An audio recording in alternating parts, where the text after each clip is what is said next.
2019. In November of 2019, Doreen, Vind, Henrik, and I met at the IGF in Berlin, and that helped to kick off this series of meetings. Over to you, Nelly. Thank you. I think Mei-Lin said the most important thing already, but I'm also glad to welcome the founders of this network that I have also personally found very, very enriching for myself, not able to grasp everything that is happening and that I should be aware of. But before I hand over to Doreen, and I don't want to take at all Doreen's very precious time, I would like to remind or just to say that actually tonight is a very special night for us here in Estonia, because it's a night before our Independence Day. That is tomorrow.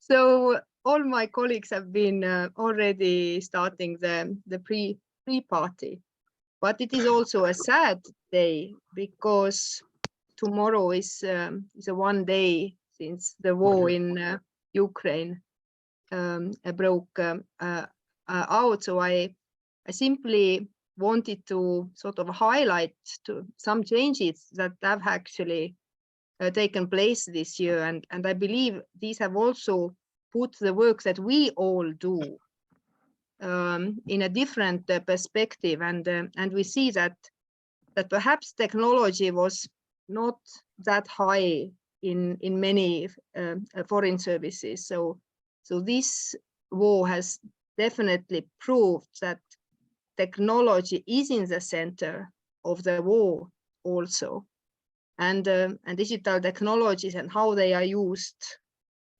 are a lot more fragile that we had perhaps thought before. So it is completely impossible to separate the world of digital from the world of physical in all senses, as it is connected not only with economic growth and government efficiency, but everything that's taking place there is also part of our national security, and has put also digitalization higher, not only the cyber side, but has clearly shown that that strong digital society is a basis for our, I would say, societal well-being, and we need to be ready also as governments to serve our people in all circumstances, also via virtual means. Of course, this is something that I believe Ukraine has managed quite well, and has also shown us all how they can still strive innovation under these very harsh circumstances. So of course, this puts also more pressure for us, and also to the new leadership of some of the institutions that also shape our digital world. So I'm very glad that Doreen has agreed to share some of what ITU is planning in the coming years to make sure that we will all live in this, or we will all feel good in our virtual space. I have had the pleasure to hear that last week when digital ambassadors of the EU gathered in Geneva to discuss cooperation, but also cooperation with UN and other international organizations. So tech diplomacy is quite high, and we have high hopes for this. So Doreen, please. Well, thank you, Nelly, and lovely to see you, and happy National Day. I mean, I too have high hopes. We have a big agenda, quite excited. Of course, I took function, as I think everyone knows, on the 1st of January, when the new ITU leadership team came into office, and we're quite energized, trying to shake things up a little bit. and really advance on the important objectives of the Union. As some of you may know, at the ITU Plenipotentiary Conference, where I was elected, the membership also decided on our two goals for our strategic plan. The first was universal connectivity, and the second was sustainable digital transformation. And of course, those two goals are huge and cover many things. And obviously, it's not something that the ITU can do on its own. It really requires partnership with many of you. And May-Linh, a big thanks to you and Vint for kicking us all off some years ago, because it's those that believe, are committed, and are passionate about connectivity and bringing connectivity to all that I think can make a lot of difference in the world that we live in. In terms of the new team, we've been leading something that we call a visioning exercise, trying to get a good understanding of where we see ourselves now, where we want to go, and Vint will likely recall the breakfast we had in Addis, where I asked him these same very questions, where we want to go and what actions we should take to get there. And in looking and analyzing those questions, we focused on thought leadership. So how to make the ITU sort of the global reference point for digital issues, how to ramp up in terms of strategic engagement and partnerships. Who are we working with? Who are we not working with? Who do we need to work with? And how can we strengthen those relationships? And then the third pillar, which is a fundamental piece in order to ensure that the first two parts are successful, is organizational excellence. So how can we make the ITU an institution of excellence in terms of our staffing, in terms of our skilling, in terms of our talent, our budget, our finances, and of course, ultimately our delivery to member states. So we do have a big agenda given to us by the member states, and as I said, with a new team that's very energized, we have a lot to get done, and we know that the world is counting on us. I would just add that this is an important year, as will next year be, in terms of digital issues. Many of you have been engaged in the Global Digital Compact discussions, and of course, I think almost all of us were part of the Digital Cooperation Roadmap discussions, and now it's the Global Digital Compact, and trying to ensure that process is multi-stakeholder and represents the best way forward in terms of digital issues. At the same time, as many of you know, we have the WSIS review process, which I think is another important element. And I think we're counting on Vint and others when it comes to the IGF leadership panel. So a lot of different processes underway, but I think it really underscores the importance of the digital agenda and the need to ensure that we take actions that will help to make the digital space freer, more open, and of course, more secure and of benefit, in particular to the third of humanity that don't have access to connectivity. But with that, maybe I'll pause, and I'm happy to take any questions, but I hand back to you, Madam Chair. Nelly, over to you. Thank you. Thank you, May-Linh, and others have planned well, so there is time also for discussion. So I see that Steve, Vint, and Heinrich, all the co-founders, would also like to step in. And I start with the one I saw first, so Steve, and we'll take then Vint. Thank you. Doreen, thank you very much. I think this may be the first time that I've had the pleasure to see you and hear you speak, and quite exciting. Very glad that you're in the position that you are. one of the things that you said was I think the second in your list was to make ITU the focal point. Like Vint, I've spent a lot of time in ICANN, and one of the things that I observed and still observe in the ICANN setting is a continuous attempt to posture the organization as the center of all things. In some sense, I'm exaggerating slightly, but to raise its profile and so forth.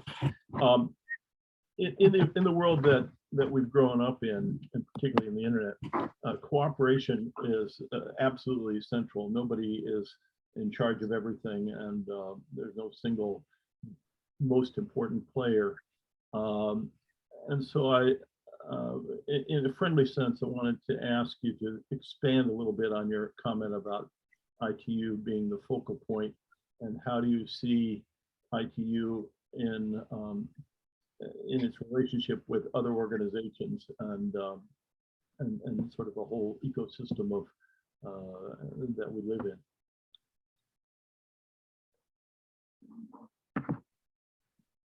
Nelly, do you want me to take the other two comments and then I can jump Yes, back in? yes, I think it's perhaps better to take the Okay. Vint and then Heinrich. Oh, actually, it's Vint. I think you should respond to Steve to keep the response fresh and in context of his question, Madam Chair, if you don't mind my suggestion. No, I don't mind. Yeah. So please, Doreen. Sure, sure. Well, thank you, and nice to see you, Steve. So maybe just to clarify, I think the ITU can add a lot of value by being a reference point, focal point, what I refer to as a reference point for digital issues. We have 193 member states, and I won't get into the geopolitical tensions that surround us today, but a lot of our countries that need support and assistance are developing countries. It's the ones that are the least connected. And they often come to us for support in areas that might be issues that we're working on, might not be issues that we're working on, but we often have best practices, inputs, guidelines that we can share. And I do think that the ITU, as a convener, as an institution with such a diverse membership, has a great opportunity to be not a treaty maker or a regulator in certain topics, but actually a facilitator that can help share information. And Steve, you also asked about cooperation. I mean, the ITU can't do this alone.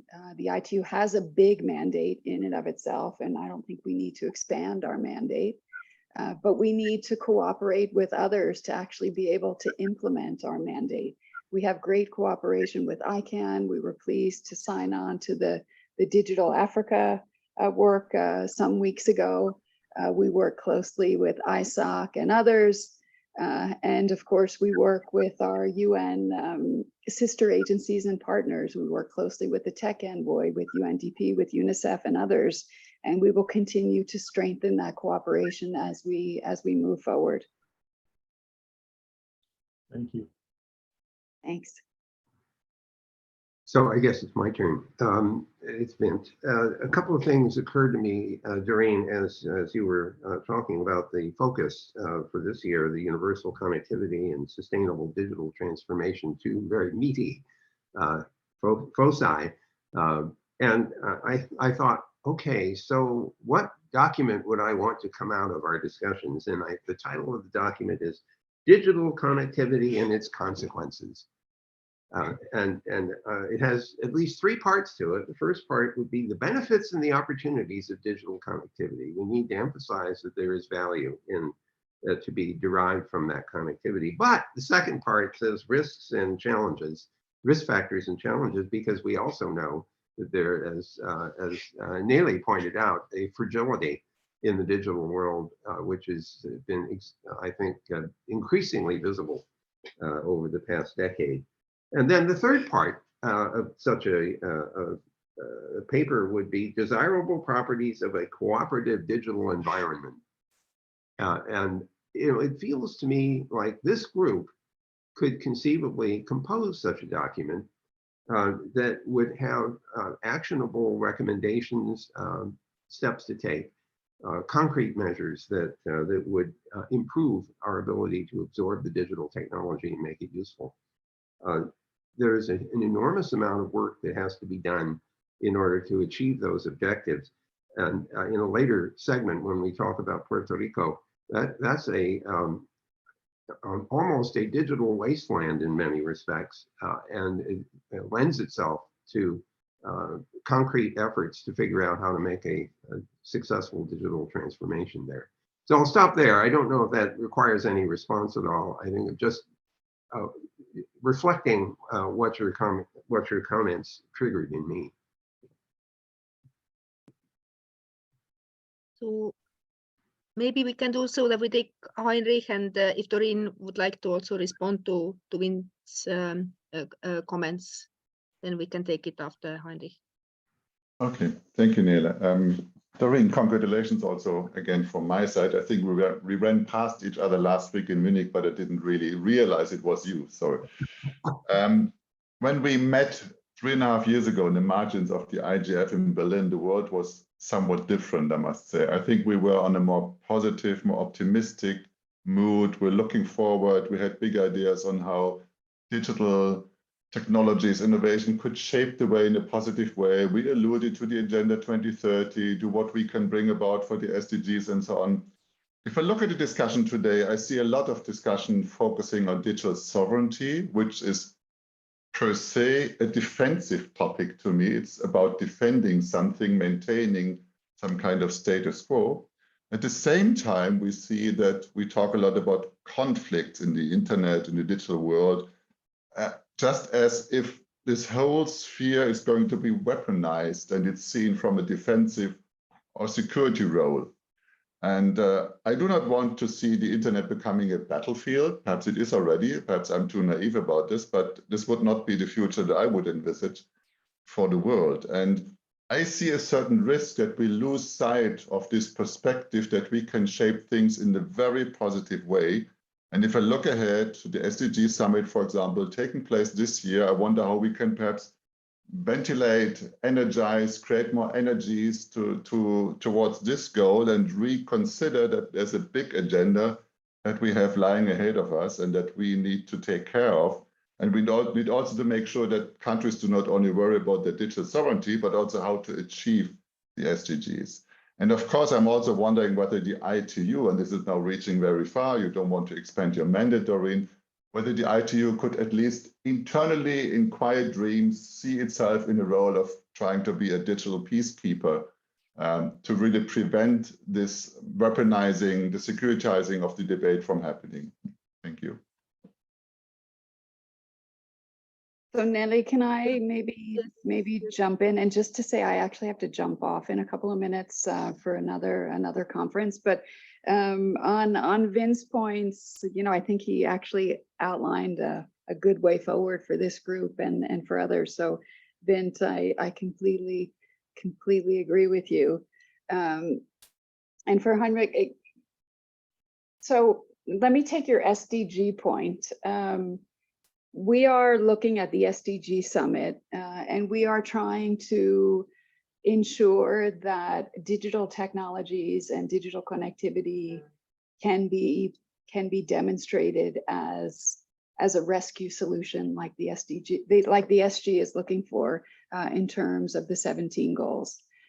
So we're very focused on that. Whether the ITU can be a sort of digital peacekeeper, I think we've had some discussions in the past, and even the more distant past. And I see Gary kind of laughing there, where we had the Wicked and talked about the blue helmets coming in terms of regulating the internet. I think we all want digital peace out there, and we got to find the balance and also the right space for the ITU so that we don't kind of get sucked into other political battles where we want to focus on connecting the unconnected. But really good points. Thank you. Thank you, Doreen. I understand it's obviously a popular topic. So Gary and Cora had also their hands up, but we can hopefully see you back soon. So thank you, Doreen. If you have to go, but Gary and Cora, if you have a wider comment that may not necessarily need Doreen's intervention, so please. I don't need Doreen's intervention because she knows where I stand on these issues, but I think it is important. What she said is very important. We have been down the the wicket road, and we have to be careful on that one about being the blue helmet peacekeepers. On the other hand, I think I really wanted to support what Vince said, that this group can bring a rationalization and a reasonableness to the discussion that's already starting to happen around the new proposed digital compact. Much of that discussion has revolved around, human rights and where we go with this, but we have to make sure that the technical and scientific reality of the internet doesn't get lost in that discussion. So I'm hoping that we can, as this group, be part of the. Of course, it's important. Article 19 of the UN Declaration of Human Rights, which ensures freedom of expression and ability to hold and express opinions across all borders, which the internet is the first modem to test that, really test that. That's important. And but I think we need to always come back to Sustainable Development Goal 9C, which is universal, affordable access to the internet in the least developed countries, because that's where the need is. And we can, in this group, be a voice of reason in a discussion that gets polarized very quickly in this area. And just one more comment, that goes back to the formation of the Internet Governance Forum. When we were discussing WSIS in 2003, as early as 2003, the IGF became a compromise solution between those who, this is all about freedom of expression, and those who really wanted to focus on the technical side. It's really, for all the good work the IGF has done, it's really a powerful or powerless entity, but we need to reinforce that, the common sense and rationality behind the internet development. And I think what Vint is proposing is a great idea, and I'm sure Doreen would accept that reality and maybe support us with that if she's not here, still there. Anyway, that's it for me. I think Doreen had to leave. Yes. But Cora, did you want to also step in for a short while? And I think then we have Joseph waiting with actually an connected topic on connectivity in Africa. Yeah. No, I'll just take 2 minutes just as a comment. First of all, it was great to hear her. And she did not really talk about standards, but we know what ITU does as well. So that's would always be a part of their mandate and charge. But my only comment was we live in an interesting world, the widening gap, skills gap, which we see, and ChatGPT is not helping that. In terms of knowledge across the globe, and especially in countries where technology is still, it is infancy. At the same time, we live in a much more connected world. So therefore, on the other hand, you can also argue that we have a narrowing of the gap because of maybe the last mile problem is lesser of a challenge now versus, let's say a decade ago. So my only comment and observation was this whole the skills gap, widening gap, and hopefully as a group we look into it, that's the impact of emerging technology is something we need to be really aware of, and then make sure, because I just came back from India, where I traveled in 3 weeks to 7 cities, and looking at the young generation and seeing the energy and the activity happening, it's very fascinating. But at the same time, I see the gap quite a bit. So that was my only comment. Thank you. And there is actually a very interesting discussion going on in the chat also. And actually about the trust, I believe Vint raised it, and it is an increasing issue in the EU, and maybe we can tackle it also in our coming sessions, because we have also started to slightly worry here, even in Estonia, where we have managed in a way to find a balance between, let's say, innovation and embracing these technologies and regulation, but it seems that we are moving to either side. So definitely a good point. But I would now like to ask Joseph, are you here? Sorry, I'm here and unmuted, and hopefully you'll see my screen now. Yes, perfect. Perfect. So in the interest of time, I want to be a bit critical. Marlene knows me that whenever I talk with her, then it's all the big things which don't work, which I put on the agenda. So I took the freedom of putting Norway into Africa, just to give you a bit of a dimension. And I'm really out after, let's visit the reality in Africa. So, and I want to get back, Vint, I have you twice on here. I have you once on here when you connected us at Keller in 1973, where it all started, right? Thanks for that. And then the NRENs at that time, Rea, Terena, GIANT, the European ones, they started in Europe in '86. It was really this collaboration from universities which came in. And then we had 1993, which I really believe as being the big split, where the privatization of the 2G or the GSM or whatever we called that at that time was the swap from, I would say, internet for connectivity to internet for the market. And what we've seen is in the 3G development, we still had a very strong university co-development. And I just mentioned the famous book of Ramji Prasad, right? Whom we all know on the UMTS, the Bible for everyone working in technology. But then what happened is on the move from 3G to 4G, we suddenly saw that more and more universities dropped out. And it was more and more the supplier industry together with the telcos who took over. And at the end of the day, the telcos moved into a direction of saying, we are the service delivery. And it was a purely commercial story. I still remember when we, back in 2003, that was, by the way, that was where we met in Reykjavik, and we had this dinner together, you, Sigrid, Trina, and me, and we talked about cybersecurity at that time as the threats. And it really triggered me to go from cybersecurity towards the topic which I now see is about societal security. How can we use digital to bind our societies together? How can we bring the aspect of digital equity out to everyone? And what strikes me really is the mobile internet is purely commercial. When we back in 2003 discussed about the federation of identities from telecoms to build a strong identity, which we could have for signing emails, to get around this problem of fake emails and so on and so forth.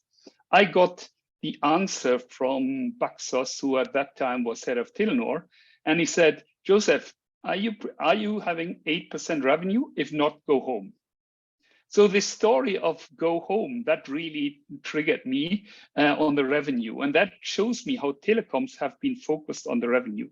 Now, very short, I leave this slide for you afterwards. Maybe Snyder, you can share the link, because when I did a bit of a calculation, number of base stations, number of inhabitants, people per square kilometer, back and forth, all the numbers for those who like numbers, I came out that the return on investment in Africa is about 3% of the return of investment in Europe.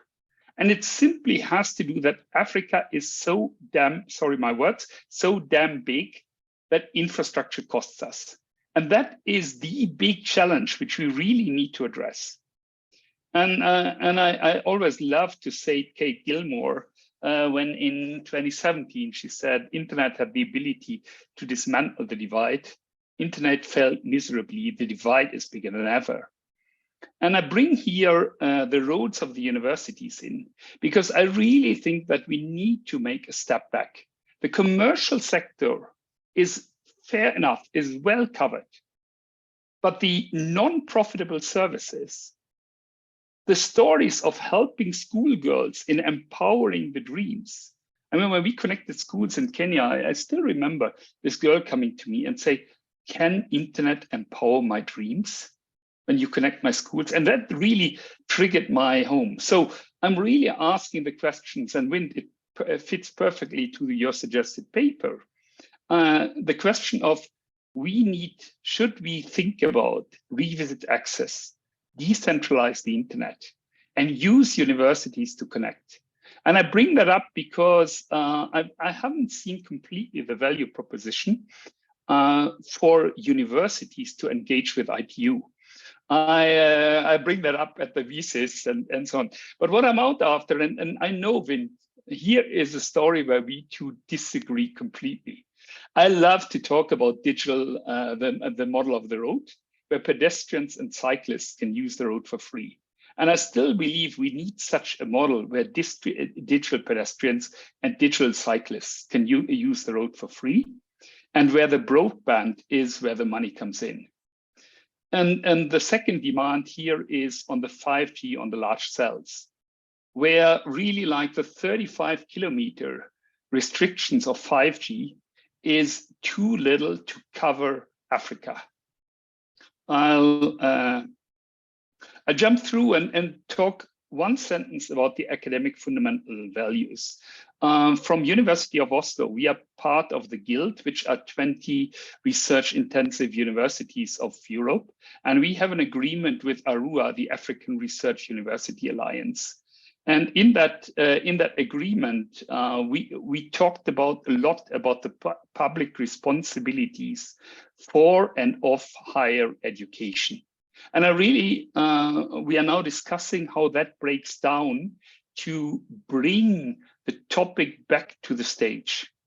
And what I'm suggesting here, or what we discuss, is like the inclusive societies where money can't be made on those in the bottom of the pyramids is a pure and solely responsibilities of all of us, but also of universities.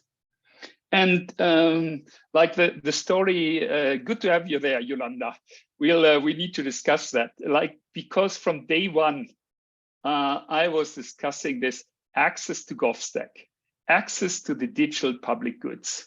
That is one of the real topics we need to bring to the agenda, because we can't live with that. Lots of people have to decide whether they need to pay for food or to pay for the access to GovStack. And what we did specifically is we built 5 regional competence centers at universities for helping them and take the students to connect schools. And we are now reaching 200 schools in Tanzania, 45 in Kenya, and I still try to get Tanzania on the move towards joining GIGA, because that is still this talking with the different ministries. But one of the points I really want to bring out is we've seen the beauty of 5G when it comes to network slicing for this free layer, and the beauty for the 5G multi-MIMO, the power into the direction where we need it. And there is no business for 5G in Africa, except you use 5G for connecting schools. And we've played that in now to Africa Connect 4, the initiative with the VACRAN and the GIANs and all the NRENs of building some of the pilots of using 5G. And then from there on, connect further with microwaves to community learning and living labs. And Mylin, I'll let that one over to you to explain more on these topics, because I still believe that we need in the communities a place where we can empower women, where we can give access to health information, access to GovStack, access to all these services for free. And by that one, I want to conclude. And in the empowerment of the innovative society, it's really these three things of the digital transformation, the trust, and what we research on is the societal security. What does societal security mean? And that would be one of the topics I would love to bring across, together with the community learning and living labs and the collaboration on how can we use 5G for school connectivity. And allow me one slide for advertisement, and that is, please join us in connecting schools. We have so many communities in 14 countries who have asked us, Joseph, can you connect my schools? And as you see, it's just fantastic. I stop here. Thanks for giving me the opportunity. Thank you, Joseph. I believe we are a bit behind, but would maybe make a joke. We have this election campaigning coming, and I think some of these slides probably would just need to get across politicians, but I think there was also a question around ITU's work on connectivity that we can also come back to at some point. But now I believe is a time to actually a completely different topic on the financing of the SMEs, and Anthony, I believe you were here before. A long time ago, I feel like. Yes.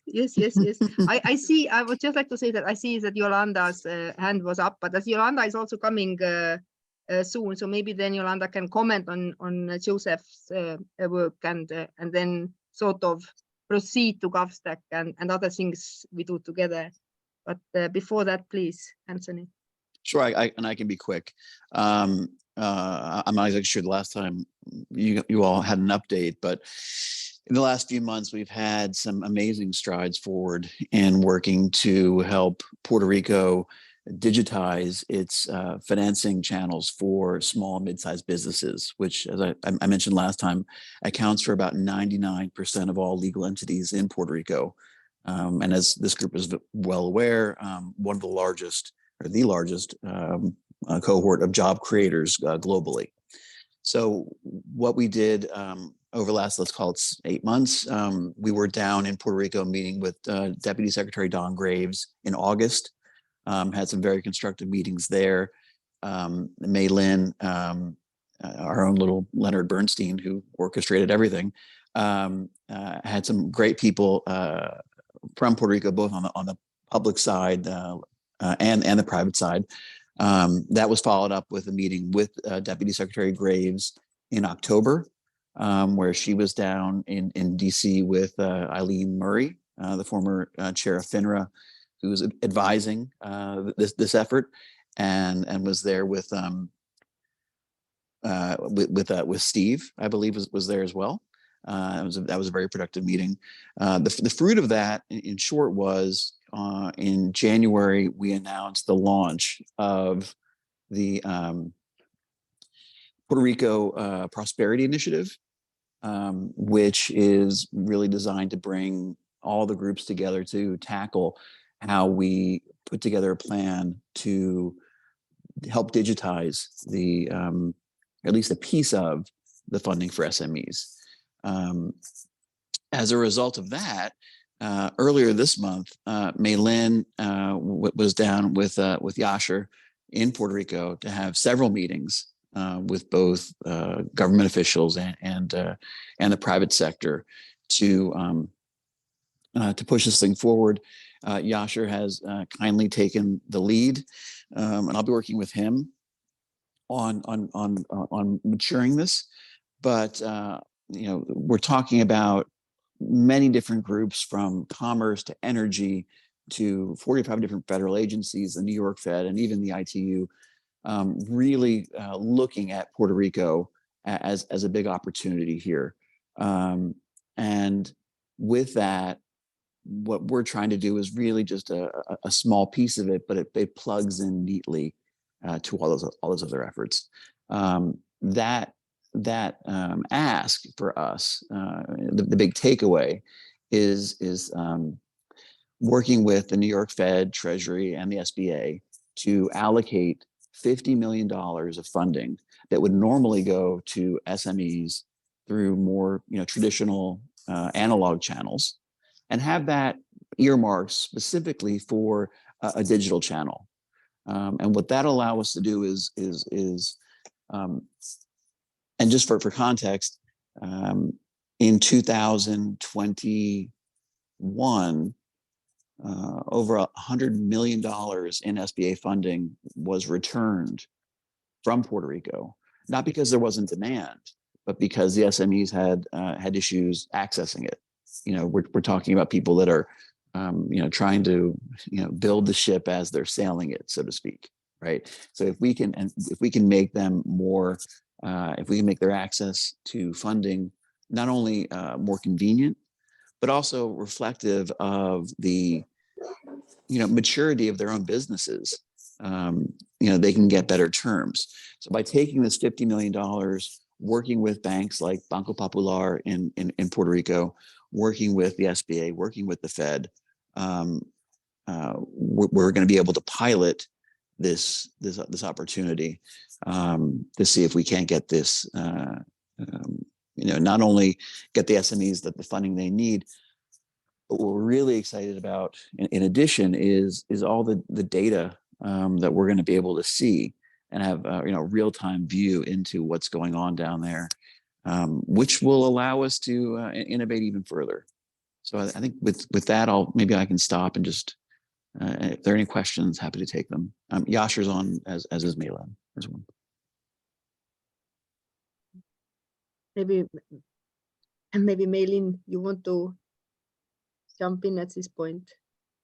I'm just thrilled about the progress that we're making in Puerto Rico, and I look forward to the dialogue between Vint and Yasher coming up. Yes, I just wanted to draw attention that we're Puerto Rico Day today, but before that, I am glad to see here for many times again a close collaborators also of Estonia with many of the initiatives, and David Roos is also drawn into the digital public infrastructure and also the GovStack and everything that Joseph also referred to, and Yolanda will also talk about. But before that, David will introduce the German plans for global digital collaboration, and how perhaps some of these challenges that have been brought out will be answered. So David, please. And thank you, Anthony.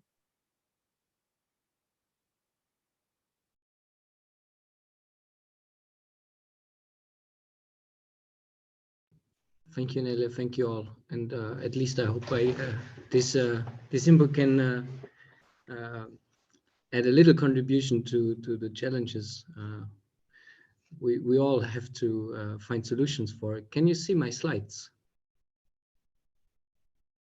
Yes, perfect. Great. Well, again, thank you. Good morning and good afternoon, ladies and gentlemen. David, you are not in presentation mode, if that was what you were out after. But you see the slides, right? Yes, we do. Yes, We can see the slides, but if you go into presentation mode, they will be bigger and more visible. Okay. Let me try. Down at the lower right, there should be a little button to click. It looks like a pedestal. Okay, I'm afraid I need to do it like this. Is it okay? Well, we can see your screen and we can see the control icons at the bottom right. And you just need to move your cursor down to click on the one that has a little pedestal. It looks like a box on a vertical stick. And that's the presentation mode. And that will simply fill your screen with the presentation. And now you have the presentation in full screen?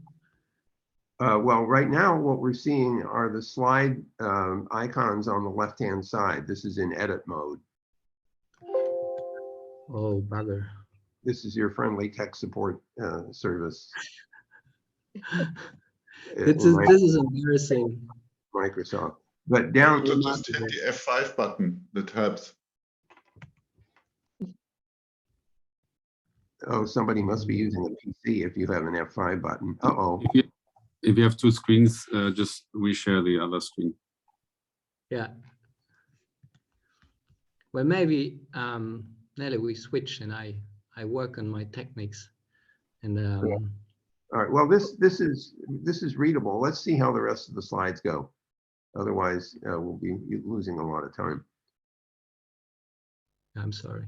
It's So okay. David, we want to give it another try, but let's see. Well, I do it like this. And good morning, good afternoon, partners, ladies and gentlemen, actually some friends on the call, and especially thanks to the founders of this call. I'm sorry for the technical hiccup.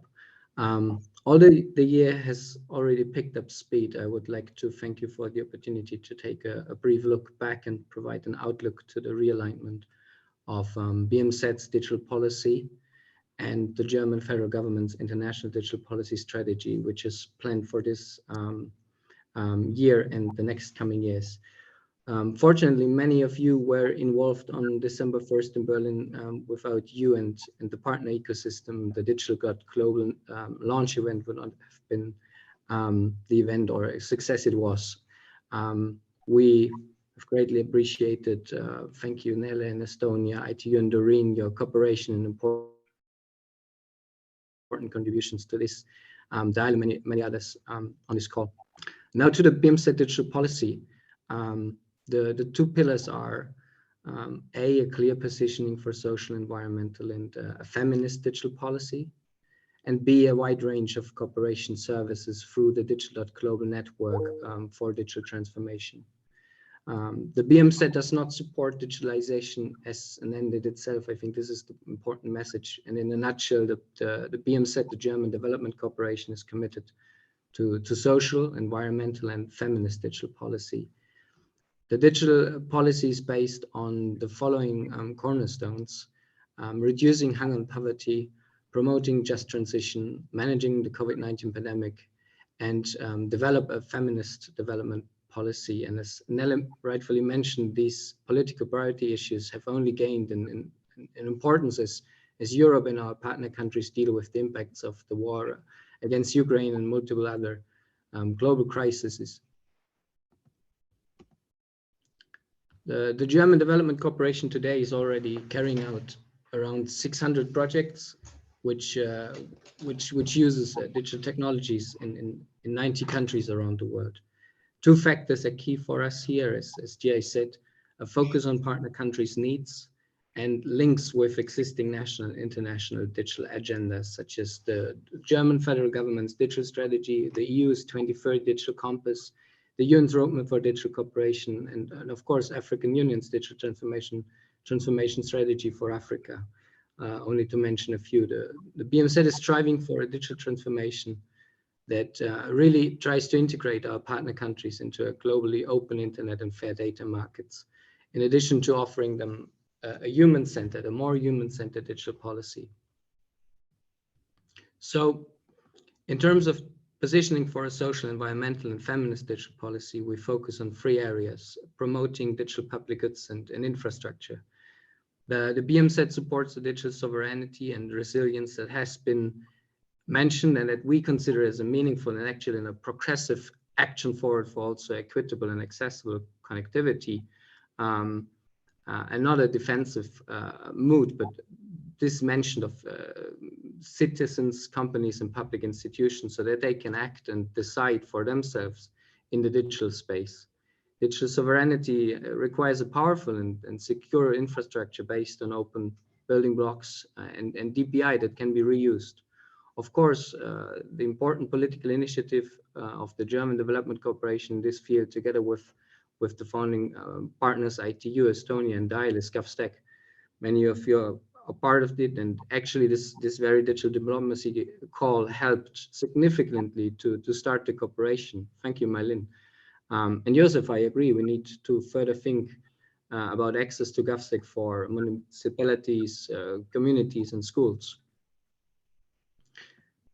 The second field of action is promoting fair regulation of the digital economy. BMZ's digital policy projects disseminate the knowledge of regulation needed to promote a fair digital transformation in partner countries. We believe that European standards are somehow, or could be somehow, a gold standard that should and could guide our activities. The Smart Africa Digital Academy, which BMZ is funding together with World Bank and others, offers training courses that provide decision makers from the worlds of politics, business and civil society in Africa with the skills they need to actively shape the digital transformation. Regulating internet tariffs, for instance, can improve populations' access to the internet, as you all know. A very crucial approach for us as a team is that we pilot the programs with a global program and act as a cross-sectoral unit in German development cooperation, and with partners, especially around the European Union member states in the D4D development hub. But these are now implemented. These programs are now implemented sustainably by bilateral country portfolios with the partners, also thanks to your help. The last field of action is promoting digital skills. So the demand for workers with digital skills is increasing, and I think it's mentioned before, not one actor alone can solve any of the problems. And this lack of digital skills is increasing, or the need for digital skills is increasing in all sectors of the economy. So BMZ supports especially young people and women in partner countries in developing and expanding technical digital skills in order to improve their chances to the labor market and strengthen these. Yet, a third of the world's population, primarily in the global south, still have no access. This is exactly why Minister Schulze and Doreen launched a partnership on equals and joint forces within the Digital.Global network. Also, the GIZ CEO is gratefully joining the Partner to Connect board. We need strong partnerships to step up our engagement and provide really a joint response to the global crises of our times. With this in mind, we are joining forces with a broad network, which already counts well over 100 actors from policy making, the digital economy, civil society, and the academia. In Germany, but also in the partner countries and in the multilateral system. And this is really an invitation. Digital.Global offers partners a one-stop shop for cooperation with the German Development Corporation and the EU D4D hub, and networking opportunities with partner countries. It pools, or it should pool, all of BMZ's cooperation formats. And we hope we can build many meaningful cooperations on this platform with all of you. The last point is actually, then towards you. We need you. We need your partnerships, as it has been said rightfully, as no one can do it alone.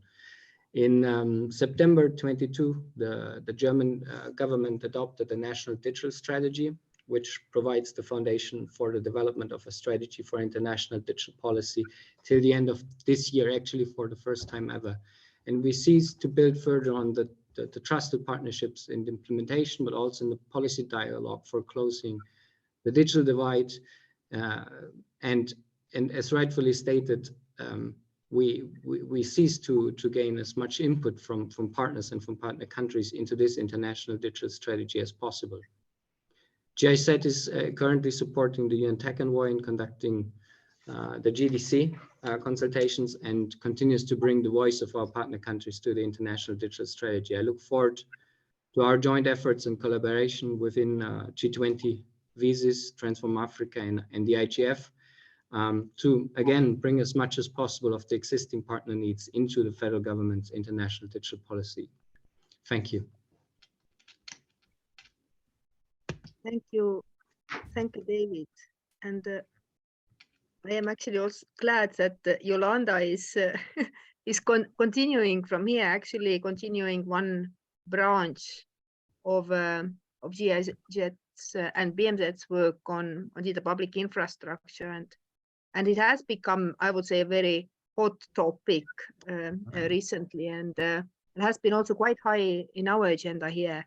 So I think it's important also to connect different dots here and not forget what has already been done in digitalization area. So definitely we can continue the work here, but I see that Vint has a hand here, please.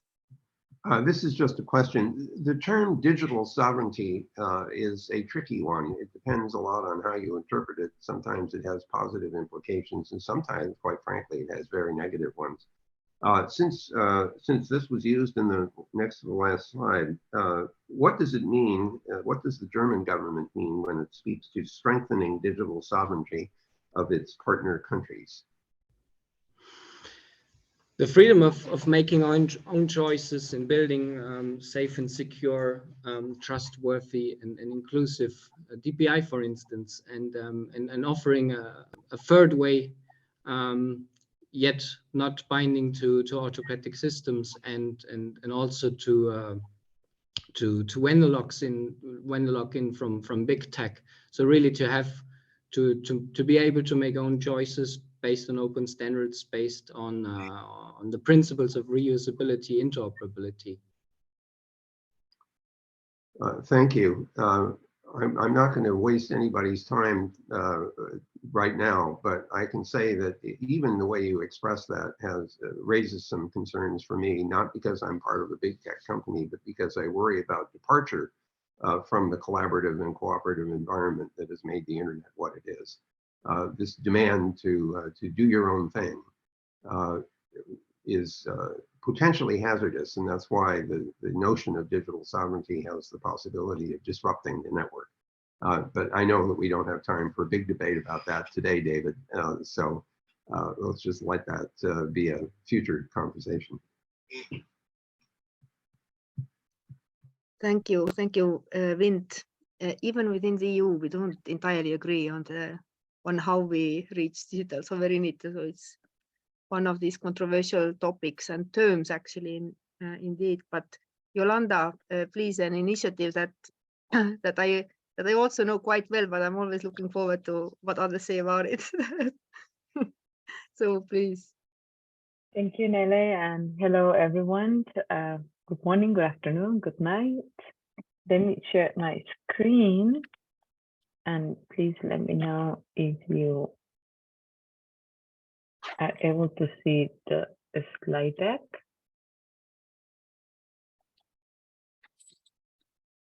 Yes? No?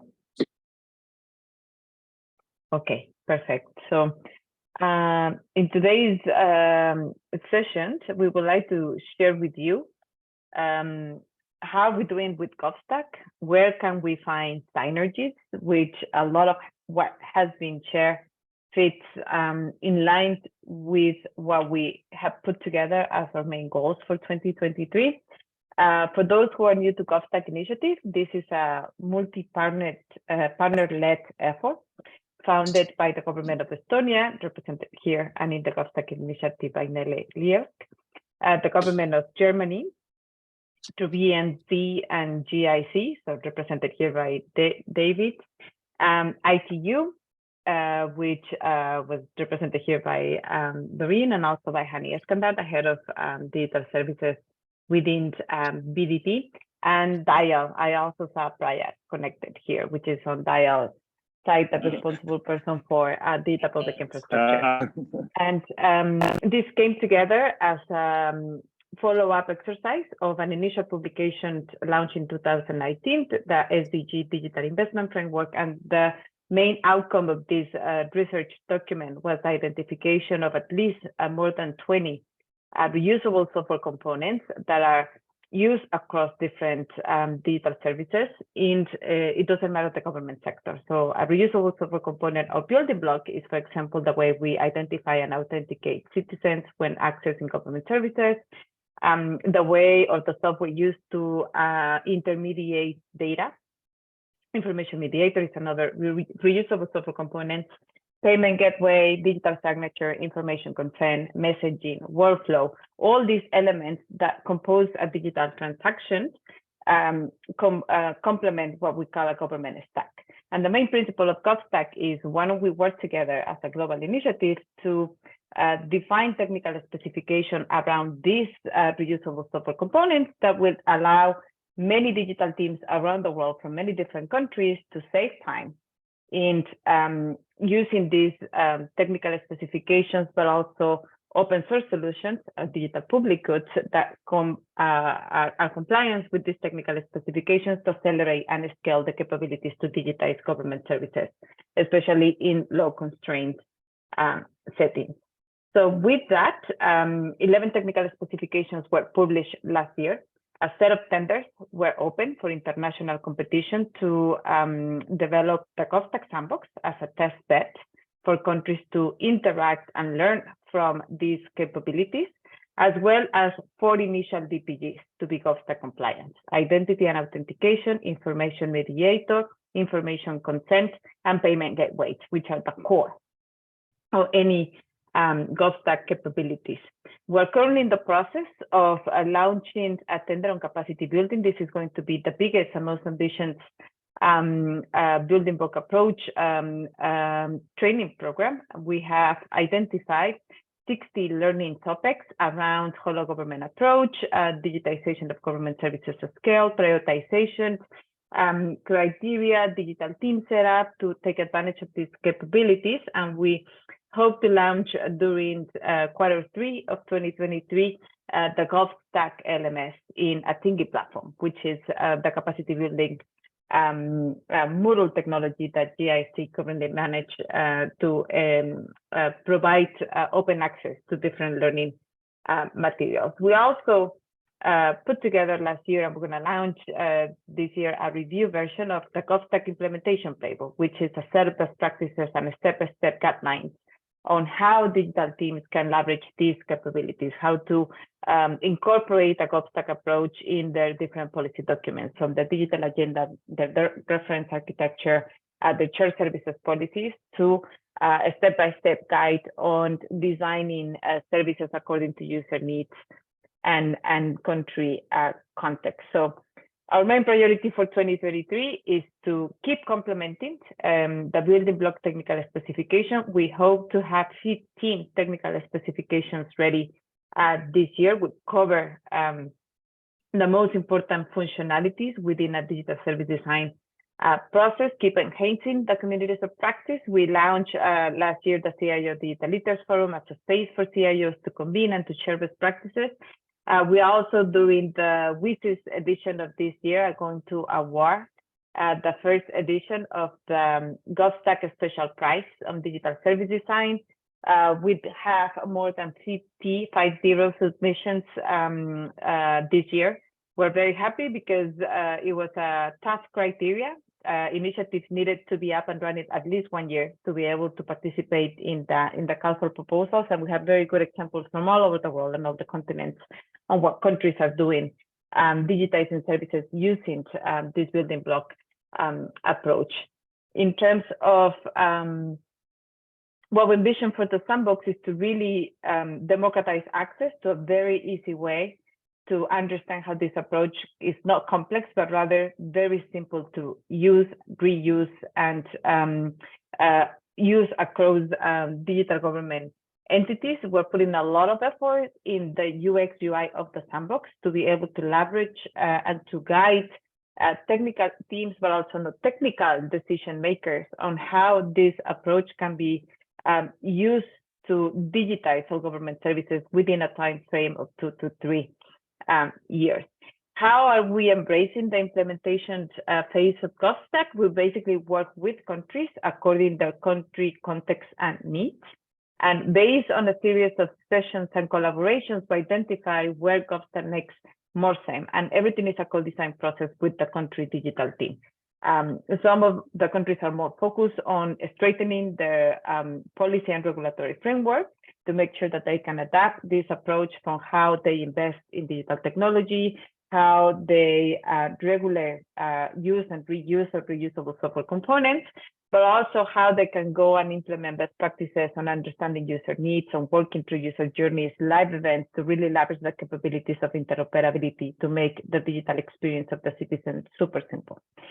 We put all this step-by-step process in the GovStack implementation playbook, which guides any digital team on how to go about digitizing services using a building block approach.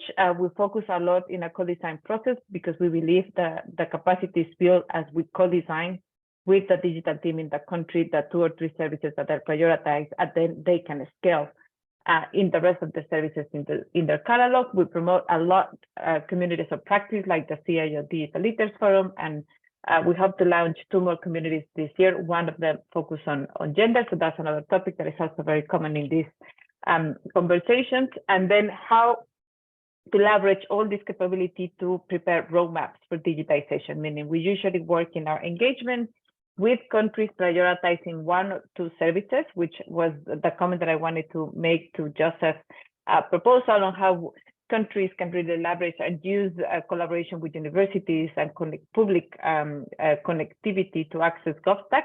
And yes, GovStack is the mean, but the real value is the services that are digitized using GovStack. And making available and democratizing access to the services using this type of public facilities or community centers that are enabled, especially in low constraint settings. So if you're currently working with any country that you don't see listed here, we're happy to have a further conversation and follow up on that. Just to give you an example of current initiatives that we are piloting as reference implementations with Djibouti.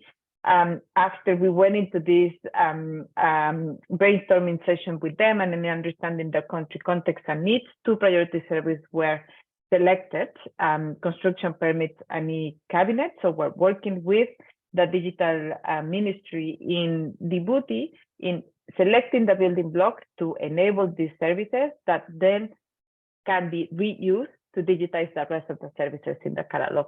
With Egypt, which is a middle-income country, they relaunched a big tender last year to update some of the building blocks in their stack. So we're working with them in receiving inputs for the technical specifications that were released last year, for example, and in a reference implementation focus on services around women. With Rwanda, we are piloting the digitization of an extended producer responsibility service, which is the service that make actionable the e-waste policy currently being implemented in Rwanda. And with Ukraine, for example, we are working in doing a fit gap analysis and a compliance process with the current stack, especially for registries, with the technical specifications in GovStack, so other countries can use this DPG according to their needs and context. And with Kenya and Somalia as part of the Horn of Africa, we're in the process of understanding their context and prioritizing which reference implementations they would like to follow. So that's where we are. We're very open to find new ways, collaboration, reference countries that you're working with that would like to join this initial piloting, and we hope to create different synergies among this group to comply with the goals that we have envisioned among all partners for 2023. Thank you for the space to share where we are. Thank you, Yolanda. Does anybody have questions? I would have very many if I didn't know GovStack, but but as we are also a bit behind, and I am sure that we all want to come to the finale of this session and hear more about Puerto Rico and what is happening there. So with this, I would kindly ask Vint and Yasha, if I'm pronouncing well, to take the floor. And I am pretty sure that we will come back to GovStack and the public infrastructure topics again in our sessions as they are part of a big development cooperation game with the G20 developments and so forth. But so thank you, Yolanda and Vint and Yasha. So thank you, Yasha. I think you get the first word. Thank you.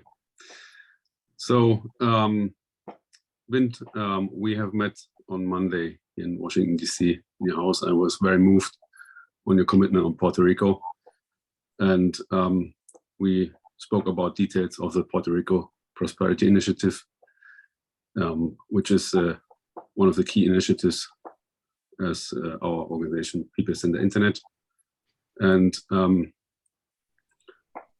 my question to you, or my first question to you is, in your experience by seeing the internet growing globally, what kind of learnings do you see to apply in Puerto Rico? Because we see in Puerto Rico, there's still development in many areas needed, but especially the internet connection there is not yet established well, right? There are many things that have been severely damaged in Puerto Rico, not only in the physical sense, but also in the financial sense and in governance. It is a big challenge in so many different dimensions. The one thing I would suggest to you is that if we want to use Puerto Rico as a kind of example to ourselves of how to bootstrap your way into better digital use, we have to first recognize that there is a lot of enabling infrastructure that needs to be in place. And that's not just physical communications capability, but it's the routers and the computers. And then, oh, by the way, electricity needs to be available. This stuff doesn't work very well without it. And then that people have to be able to use it. And so there have to be people who know how to use it, have applications they can apply.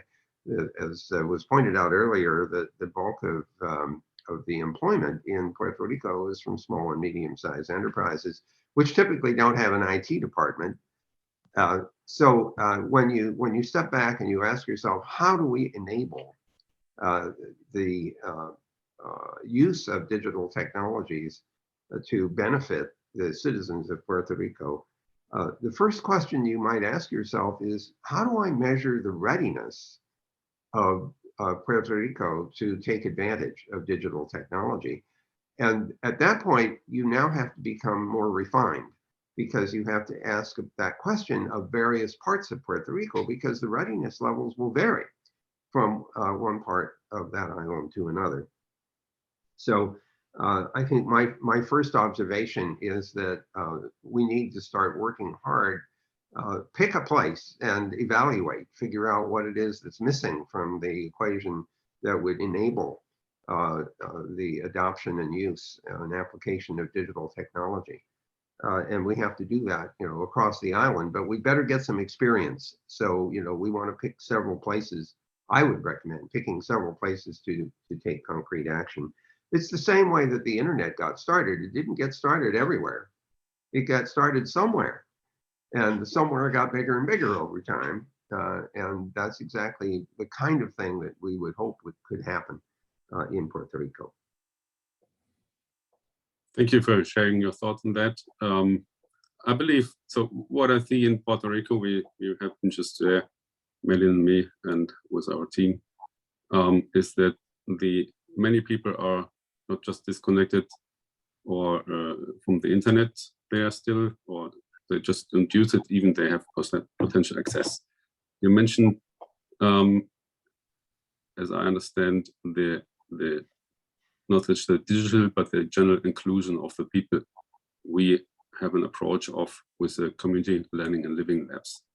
These community living labs are potential offices or locations in the different areas in Puerto Rico, and then we see the general strategy for global inclusion, worldwide inclusion of the people.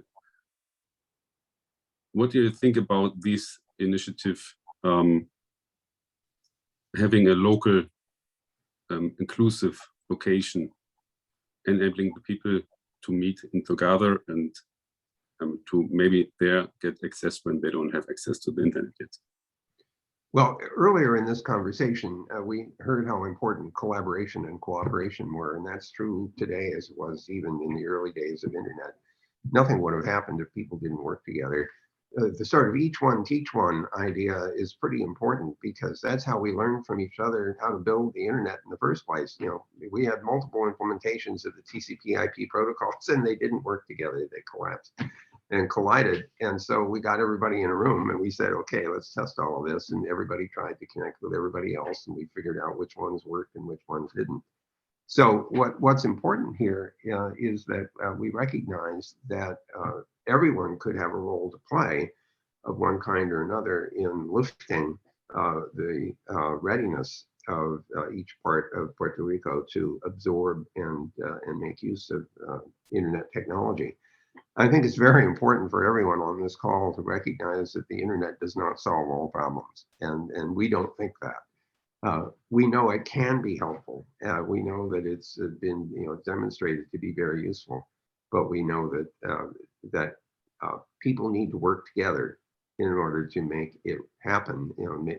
Get it implemented, get people trained in its use, and we need to have other things that are also very important, called business models. It costs something to build this stuff, and those costs have to be paid for somehow. And so regardless of whether this is a nonprofit effort or a for-profit effort, all the costs have to get paid for somehow. And so that has to be built into our plans to make sure that we understand by what means the expenses will be covered. All of that and more is necessary in order to make Puerto Rico the vibrant place that we think it could be. Thank you. As we discussed when we met on Monday, for me, it was the internet was a huge tool as a Asperger autist, high functional, to connect to information and even to people. Right, I grew up in a generation which is I meet people, become friends with, and meet them in real life after 1 or 2 years. And what I see here in Puerto Rico, and as a reference point for digital inclusion and change and prosperity recovery, not just for Puerto Rico, but for the US and for the global the global public and private organizations. So I believe that when I analyze the past activities and past work in Puerto Rico by the public and private institutions, and when I speak to people in Puerto Rico, that's why we have been there to speak with any kind of potential stakeholders in this initiative, that there's a strong divide still, not just digital divide, but on the different economic and social levels, some of them mentioned already.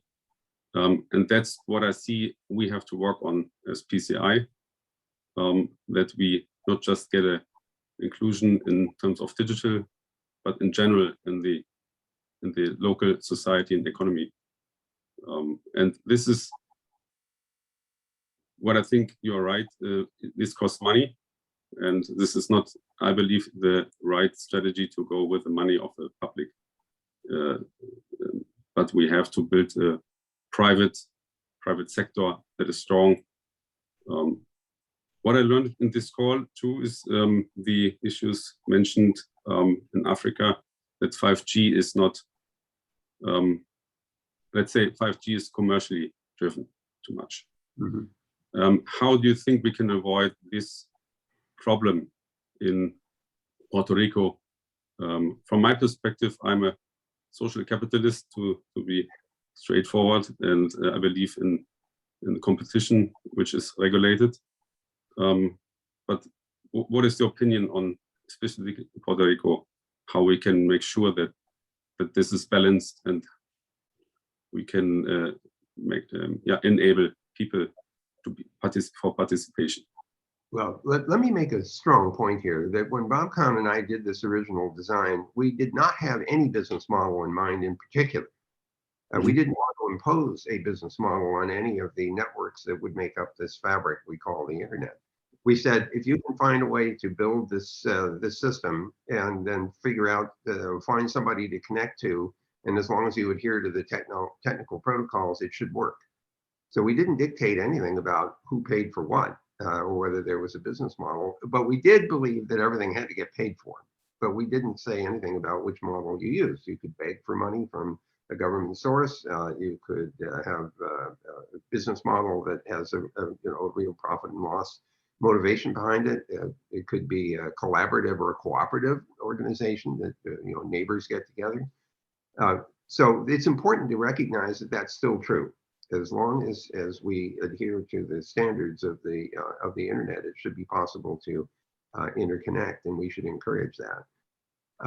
I think perhaps the most important thing is to remind people that in addition to the outcome we want, which is capacity for digital application, that we also want people to discover that working together is better than not working together.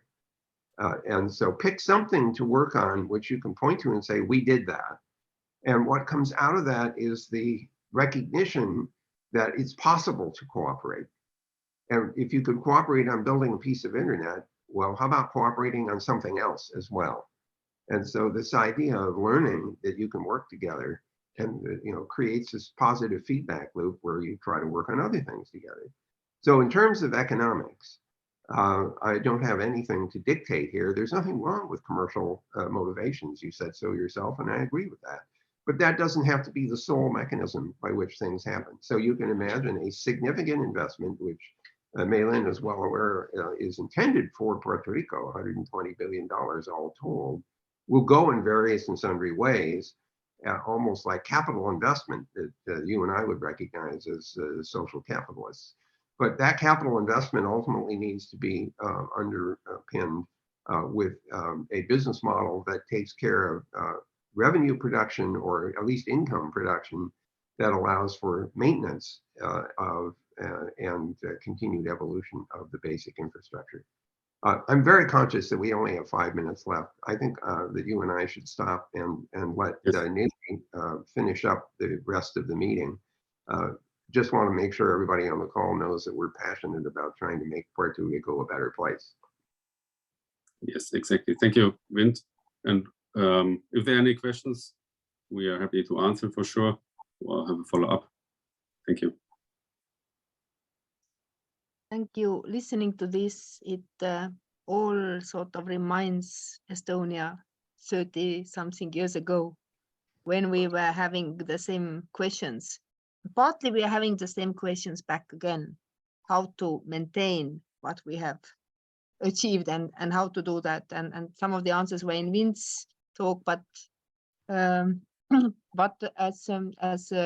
we are coming to an end, but before, I'm not closing today. We have also our last guest here today for the last 3-4 minutes. So Matt Gamzer, and then of course Mei Lin, maybe you want to add also. So my apologies, I'm joining very late and at the last minute. I've had a really busy morning here in the DC area. For some of you have met me before, I'm Matt Gamzer. I'm at the International Finance Corporation, where I run the SME Finance Forum. And Mei Lin just asked me to reinforce the message that creating these digital public goods, these digital platforms in which data can be shared, particularly data about all sorts of transactions that occur in an economy. This is really vital for the future of the SME community around the world. And the SME community is, of course, the main source of jobs, essential goods and services, and innovation for the world. And they've been a problem historically because they've existed largely outside of the digital space. But I think we're seeing a real interesting progression that's been given a big acceleration from COVID about how we can create these digital public goods, if you will. So I just wanted to say that message. We bring together a bunch of people from around the world who want to do a better job of financing SMEs. We're going to have our physical annual meeting in Mumbai in September, the 12th to 14th of this year. It's a great place to do it because there's a country that's a fantastic example of creating digital public goods. I mean, every time I go to India, including last month, I learn a new block that's been put onto the India stack. And it'll be a chance to look at that and to have other people from around the world talk about these sort of things. So for SMEs, digital cooperation, digital public goods are going to be essential going forward. I mean, their SMEs are already resilient and they manage to survive and give us what we need in most places. But boy, life could be so much easier and economies could be so much stronger if we could give them some of these digital assets to work with. And that's all I want to contribute today. Thank you. And actually, this was also partly answer to our questions here in Estonia that also are currently in Puerto Rico. It was actually about sharing and reusing. Yes. And collaboration, because otherwise we would not have managed to do it. So we pulled our resources across government, but also private sector. And this in a way has given birth to now as being also as an example of digital public goods or digital public infrastructure, creating something that everybody can use. And it was not mentioned here today, but this can also be implemented actually across borders as for example, we are currently sharing our resources together with Finland and Iceland. And hopefully this will also increase among our friends and like-minded whom we can develop our digitalization together. But I will now give the floor finally to Mei Lin. I wanted to do it since the beginning. So please, Mei Lin, thank you also Nelly. for the session. This was a fantastic session, and it really sets the stage for how we can move forward. I want to highlight Puerto Rico and the opportunity for being a sandbox for GovStack, for being a sandbox for digital public goods, and for the United States to actually take its resources, our resources.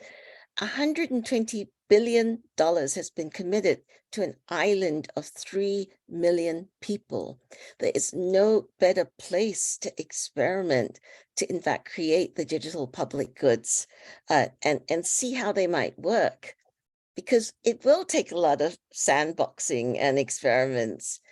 And this fits in with the US Green Industrial Policy, the CHIPS Act, the Jobs Infrastructure Act, the Inflation Reduction Act represent a commitment by the US government of $514 billion for the future of how digital can play a role, in fact, for participatory democracy.